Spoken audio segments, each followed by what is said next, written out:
नमस्कार दोस्तों, मेरा नाम दीपक बागला है और आज से हम शुरू कर रहे हैं नदियाँ। तो उत्तराखंड जो है, उत्तराखंड में मुख्य रूप से 3 नदी तंत्र हैं। गंगा नदी तंत्र, यमुना नदी तंत्र और काली नदी तंत्र। गंगा, यमुना और काली। ओके, देखिए जो तंत्र है, तंत्र का मतलब है कोई ऐसा नहीं है कि गंगा नदी एक गंगोत्री से निकल रही है और सीधा सब जगह से बहते हुए इधर हरिद्वार से बाहर हो रही है। ठीक है, ऐसा नहीं है। वास्तव में जो गंगा नदी है कई सारी सहायक नदियों से मिलकर बनी है। इसका निर्माण, जो भी बड़ी बड़ी नदियां हैं तो उसका मूल स्रोत तो मूल स्थान तो है ही, लेकिन जो उसमें जल आ रहा है बहुत सारी सहायक नदियों की वजह से आ रहा है। सपोज ये कोई नदी है तो इसकी बहुत सारी सहायक नदियां हैं। ठीक है ना, जैसे ऐसे समझ लीजिए जो पेड़ की जड़ जैसी स्थिति होती है ना, ऐसी कुछ कुछ स्थिति नदियों की होती है। तो इस पूरे सिस्टम को बोलते हैं नदी तंत्र। नदी तंत्र।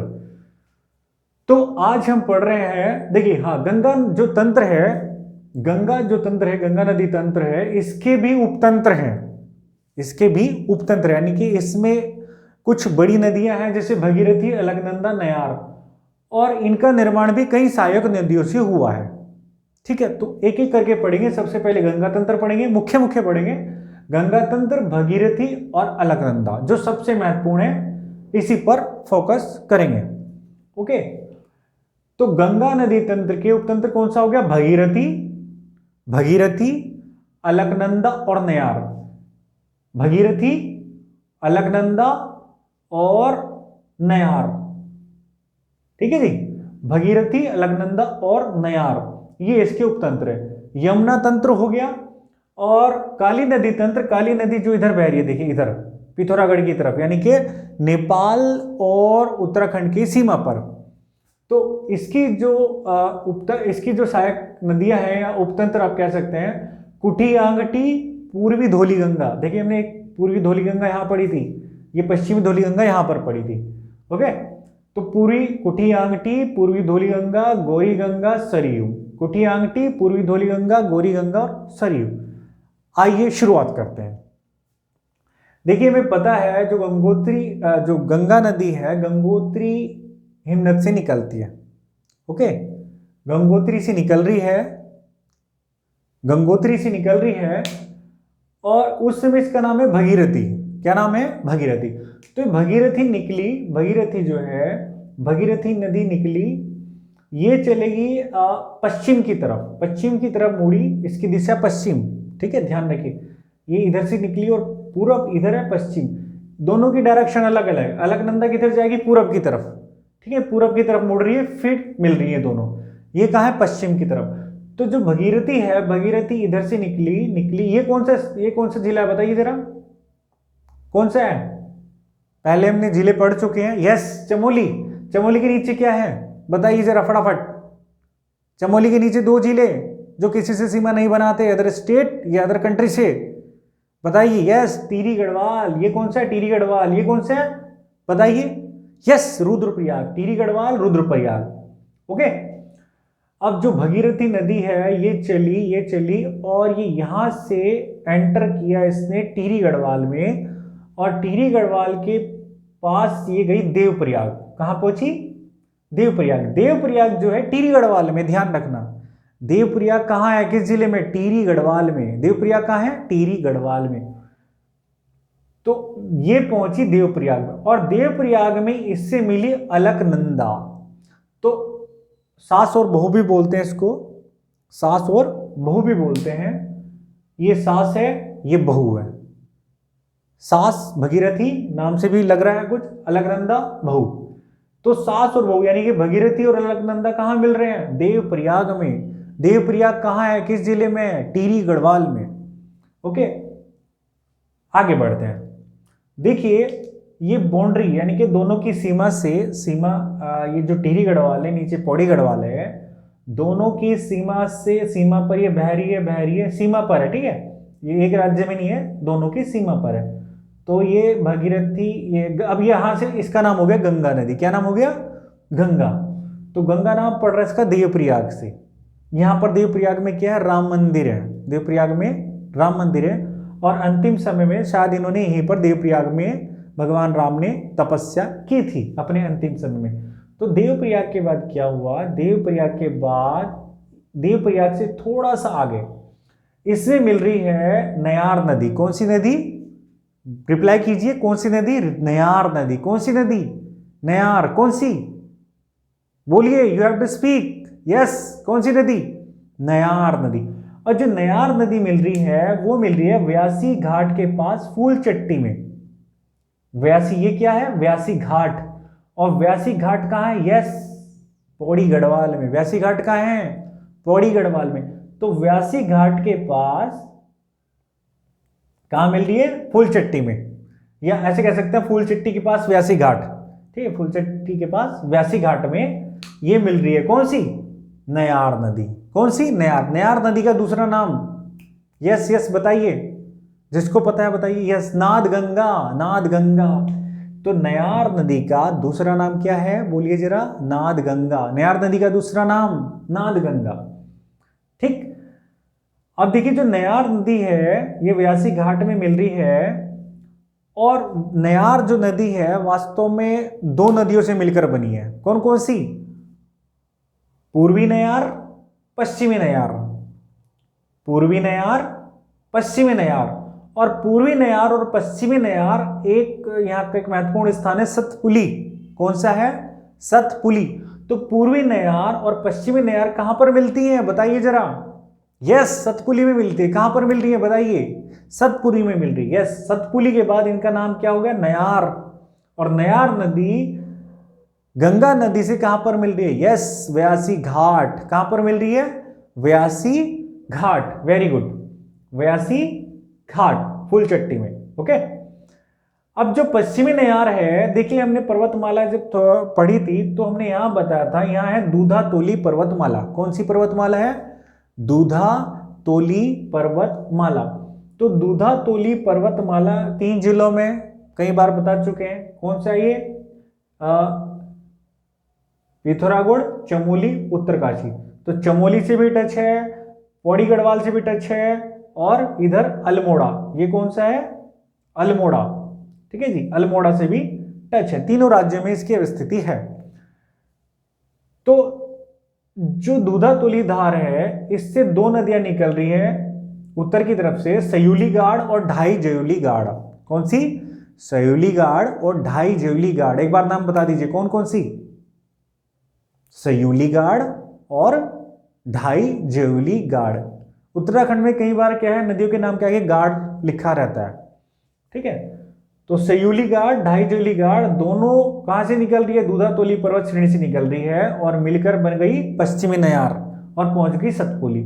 ऐसी जो पूर्वी नयार है, दूधातोली की एक श्रेणी है जखमोली धार श्रेणी। कौन सी है, जखमोली धार श्रेणी, पर्वत श्रृंखला है छोटी, दूधातोली की है जखमोली धार श्रेणी। और इससे एक मुख्य नदी निकल रही है सयुंसी गाड़। कौन सी, सयुंसी गाड़, सयुंसी गाड़, कौन सी, बोलिए जरा, यस।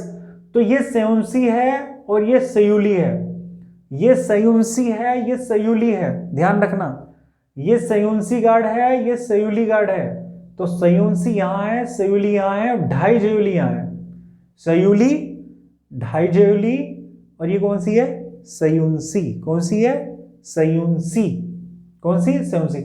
और सयुंसी गाड़ का एक और नाम है कैन्यूर गाड़। सयुंसी गाड़ का एक और नाम बताइए जरा, कैन्यूर गाड़। सयुंसी गाड़ का दूसरा नाम कैन्यूर गाड़। अब इसमें और थोड़ी सहायक नदियां मिलती हैं और ये बन जाती है पूर्वी नयार। पूर्वी नयार, पश्चिमी नयार कहां मिली, सतपुली, क्या बन गई, बोलिए जरा, यस, नयार। नयार नदी कहां मिलेगी गंगा में, यस, व्यासी घाट। व्यासी घाट कहां है, पौड़ी गढ़वाल। देवप्रयाग कहां है, टिहरी गढ़वाल। क्लियर, आगे बढ़ते हैं। अब देखिए ये बाउंड्री पर जा रही है, बाउंड्री से बहती है, बाउंड्री पर है, ठीक है, ये बाउंड्री से जा रही है, जा रही है, जा रही है, जा रही है, और इसने प्रवेश किया कहां, कहां, यस, देहरादून। ये कौन सा है जिला, देहरादून, हिमाचल, नहीं हिमाचल नहीं, हाँ, हिमाचल से सीमा बनाने वाले 2 जिले कौन कौन से थे बताइए जरा। यस, उत्तरकाशी देहरादून, उत्तरकाशी देहरादून। तो देहरादून ये बाउंड्री पर बह रही है किस किस की, पौड़ी गढ़वाल की, पौड़ी गढ़वाल की और किसकी, देहरादून की बाउंड्री पर ये बह रही है कौन सी नदी, गंगा नदी। और ऋषिकेश जब पहुंची तो ऋषिकेश में एक नदी मिली इससे, चंद्रभागा। ऋषिकेश में गंगा से कौन सी नदी मिल रही है, चंद्रभागा। रिप्लाई कीजिए यस यस यस। ऋषिकेश में गंगा नदी से कौन सी नदी मिल रही है, चंद्रभागा। चंद्रभागा, चंद्रभागा कहां मिल रही है, ऋषिकेश में। Very very important question. Yes, कौन सी मिल रही है ऋषिकेश में, चंद्रभागा।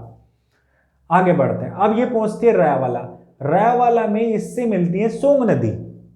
रायवाला में गंगा नदी से मिल रही कौन सी नदी, सोंग। रायवाला में कौन सी मिल रही है, रिप्लाई कीजिए, सोंग। ऋषिकेश में कौन सी मिल रही है, चंद्रभागा। चंद्रभागा। व्यासी घाट में कौन सी मिल रही है, नयार। देवप्रयाग में कौन सी मिल रही है, अलकनंदा। ओके, तो ऋषिकेश में कौन सी मिल रही है, रिप्लाई कीजिए, ऋषिकेश में चंद्रभागा। रायवाला में कौन सी है, सोंग। जो सोंग नदी है, देखिए धनोल्टी यहां है, अगर आप मैप देखेंगे तो कुछ इस तरह से ऐसे बाहर को ये निकला हुआ है देहरादून, और इसका जो पॉइंट है इसके ठीक सामने। मैंने कोशिश किया एग्जैक्ट से एग्जैक्ट बनाने की, लेकिन हो सकता है फिर भी कुछ कमी रह गई हो, उतना एग्जैक्ट ना बनाओ। लेकिन आप इस पॉइंट के ठीक सामने देखेंगे तो यहाँ धनोल्टी है, और धनोल्टी से ही सोंग नदी निकल रही है। और धनोल्टी, अगर आपने रायपुर गए होंगे तो रायपुर में नदी बह रही है, तो ये सोंग नदी है। तो धनोल्टी से सोंग नदी निकली रायपुर से होती हुई, देहरादून के रायपुर से होते हुए, और ये गई रायवाला। तो जो रायपुर में नदी बह रही है, जो धनोल्टी में बह रही है, वही कहां बह रही है, रायवाला। कौन सी, कौन सी, सोंग नदी। तो सोंग कहां मिल रही है, रायवाला में। उसके बाद आगे बढ़ते इसने किया हरिद्वार में प्रवेश, और हरिद्वार में एक नदी मिलती है, उसका नाम है रमतऊ नदी। कौन सी, रमतऊ नदी। कौन सी, यस, रमतऊ नदी। और यहां एक रुड़की में एक नदी बह रही है, उसका नाम है सोलानी नदी। और सोलानी नदी जो गंगा से मिल रही है, ये उत्तर प्रदेश में मिल रही है, बाहर। क्लियर। एक छोटा सा रिवीजन देखिए, इधर से भगीरथी निकली, इधर से अलकनंदा निकली, और ये मिली देवप्रयाग में। ओके, बन गई गंगा। इसके बाद व्यासी घाट में एक नदी मिली, कौन सी, नयार नदी। नयार के बाद पहुंचे ऋषिकेश में, कौन सी मिली, चंद्रभागा। चंद्रभागा, ये ऋषिकेश के बाद आया रायवाला। रायवाला में कौन सी मिलेगी, सोंग नदी। और उसके बाद हरिद्वार में कौन सी मिलेगी, रमतऊ नदी। ओके, और दूधा तोली धार से पश्चिमी नयार किससे बनी है, सयूली गाड़ और ढाई जेवली गाड़। ओके, और पूर्वी नयार किससे बनी है, पूर्वी नयार, यस, सयूंसी गाड़ या कैन्यूर गाड़। सयूंसी गाड़ या कैन्यूर गाड़। और कौन सी श्रेणी से, दूधा तोली की, यस, जकमोली धार श्रेणी से। तो ये बात समझ में आ गई। अब देखिए सोंग नदी थोड़ा सा इंपॉर्टेंट है, सोंग नदी को समझ लेते हैं। सोंग नदी में तो समझ में आ गया, जो रायपुर से लेकर रायवाला में बह रही है वो सोंग नदी है। अब सोंग नदी की 3 सहायक नदियां हैं, ये रायवाला में मिल रही है, ये बना चुके हैं। तो सोंग की 3 सहायक नदियां हैं, कौन कौन सी, सिसवा, वाल्दी, विद्यालना, रो। कौन सी, सिसवा, वाल्दी, विद्यालना, रो। कौन सी, एक बार बोलिए, सिसवा, वाल्दी, विद्यालना, रो। कौन सी, रिप्लाई कीजिए, यस। देखिए रिप्लाई करना पड़ेगा आपको, सीखना है, समझना है, मजा तभी आएगा। सिसवा, वाल्दी, विद्यालना, रो। ओके, 3 सहायक नदियां। पूछ सकते हैं कौन सी किसकी सहायक नदी है। अब जो सिसवा नदी है, सिसवा नदी जो है, सिसवा नदी आ रही है मसूरी से। सिसवा नदी जो है कहां से आ रही है, मसूरी से।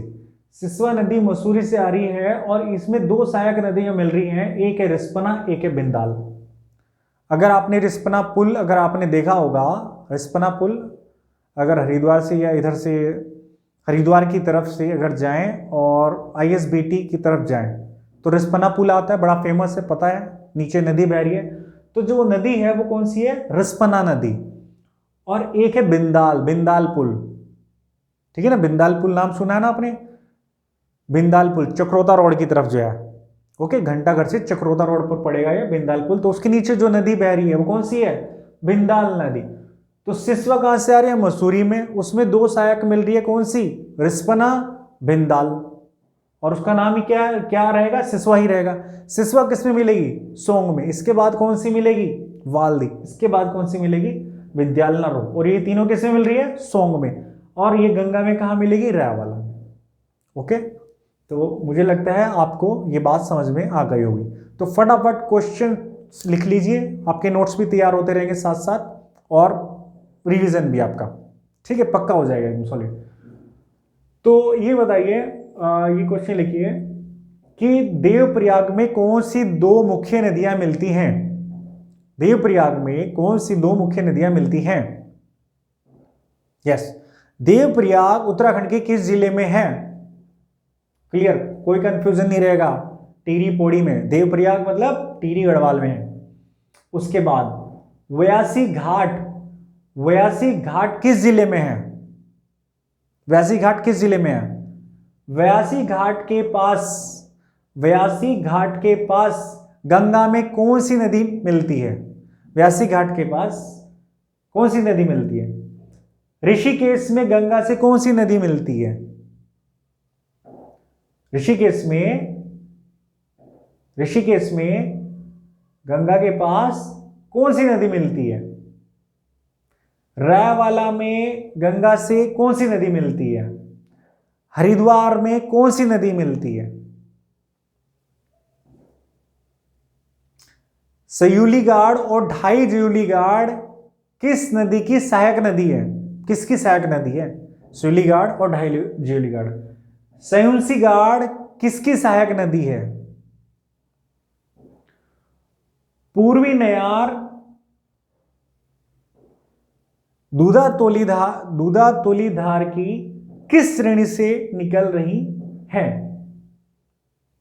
आगे, सोंग नदी की तीन सहायक नदियों के नाम बताइए। सोंग की तीन सहायक नदियों के नाम बताइए। देखिए, आप इसको एक बार देख लें, एक बार भी पर्याप्त है। एक बार समझना है तो एक बार और देख लें, और उसके बाद जो ये प्रश्न दिए आपको, आप इनको सॉल्व कीजिए, ठीक है। तो आपका एकदम ये बढ़िया हो जाएगा, बहुत ही सॉलिड, मजबूत। हाँ, वीडियो के अंत में मैं आपको ये कहना चाहूंगा, देखिए, दुनिया में कितनी भी अच्छी से अच्छी, महान से महान बात की गई है, तो उसका भी विरोध हुआ है। तो आप ये समझ लीजिए, आप कभी कितनी भी अच्छी बात करें तो कुछ बेवकूफ लोग आपका विरोध करेंगे ही करेंगे, महान से महान बात का भी। तो आप कभी भी उससे क्या होता है, आपको डिमोटिवेट नहीं होना है, हतोत्साहित नहीं होना है, निराश बिल्कुल भी नहीं होना है, क्योंकि पग पग पर आपको ऐसे लोग मिलते रहेंगे जो आपको डिमोटिवेट करते रहें, हतोत्साहित करते रहें। आप कोई भी बड़े से बड़ा, अच्छे से अच्छा कार्य की शुरुआत करें तो वो आपको हतोत्साहित करेंगे। ऐसे आपको ऐसे लोग आपको मिलेंगे ही। तो आपको क्या करना है, जितना विरोध करेंगे उतना ही आपको मजबूत होना है। ओके, तो बस यही मेरा आपसे कहना था, और मैं कोशिश करूंगा कि आपको और अच्छे से अच्छा, सरल से सरल भाषा में आपके साथ विषय पर डिस्कशन कर सकूं। तो इसी के साथ वीडियो का समापन करते हैं। नेक्स्ट वीडियो में मिलते हैं नेक्स्ट विषय के साथ। तो नमस्कार, जय हिंद, जय भारत।